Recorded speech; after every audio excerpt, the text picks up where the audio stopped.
Welcome to Driver's Ed. Today we have Ed here learning how to drive. Alright, we're gonna go and we're gonna make a slow left out of this parking lot. Let's begin. We have a new electronic grading system, so we'll see how this goes. Oh my gosh! What was that?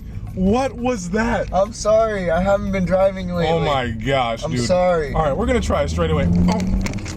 Oh my gosh, we're gonna try it straight away, and let's see if he can get it right this time. Hold on, there's another car coming up. 1 second. Oh my gosh, okay, he can't drive. I'm sorry. He can't drive. It's horrible. I'm sorry. I don't know what's gonna happen. Wait, take it slow over the bump.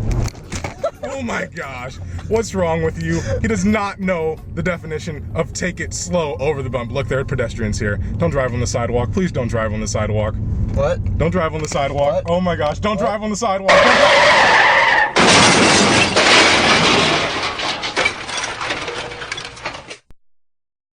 Alright, hello, and today we're here with Ed. Ed, how are you feeling today?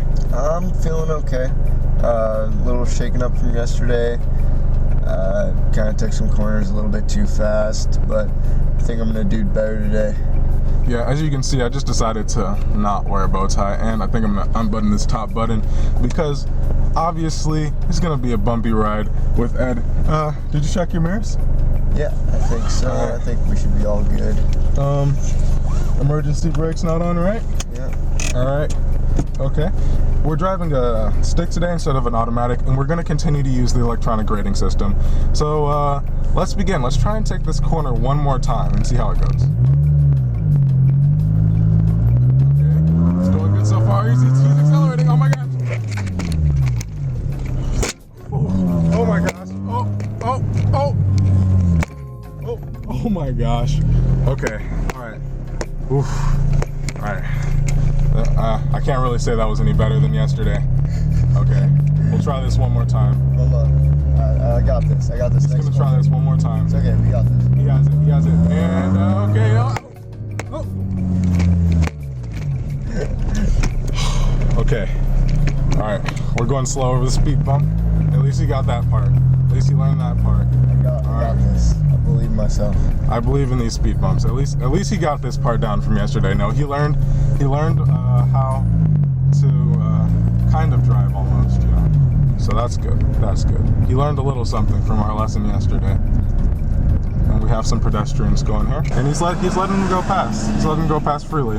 That's great. You know, that's great. I love it. Yeah. So he learned a little something. They lived. Yeah, they lived. The other ones probably died yesterday. We're not going to talk about that. We won't speak about that. But it's fine, you know, they lived, and we're gonna park now. So, Ed, let's see your parking job. Oh.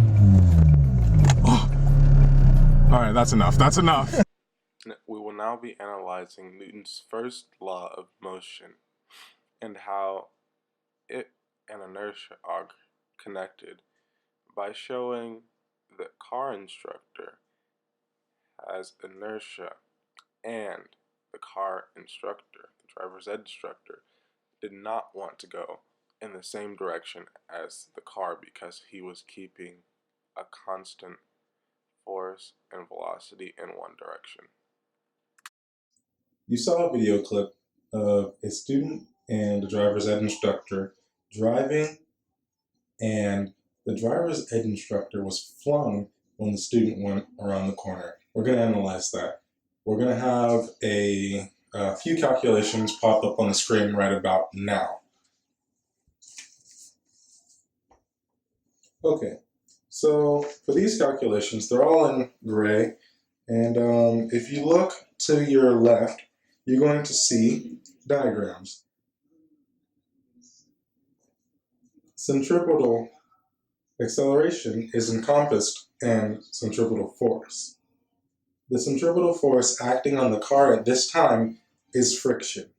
Now, the driver instructor, however, has the same centripetal force acting on him as the car. So if we look at the bottom where the calculations are, the equation says F is equal to mass times velocity squared divided by the radius.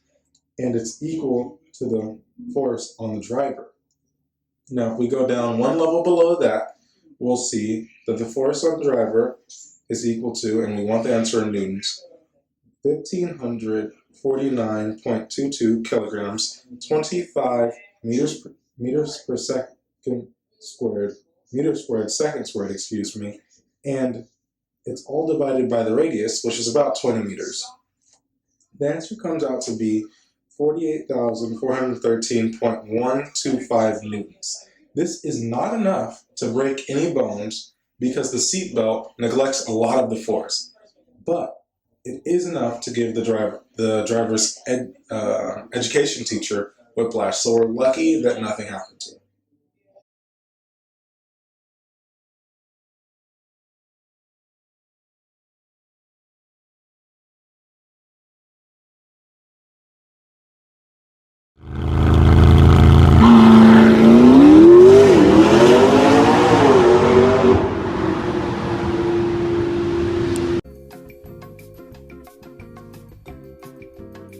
Okay, you just saw a video clip of a McLaren P1 peeling out.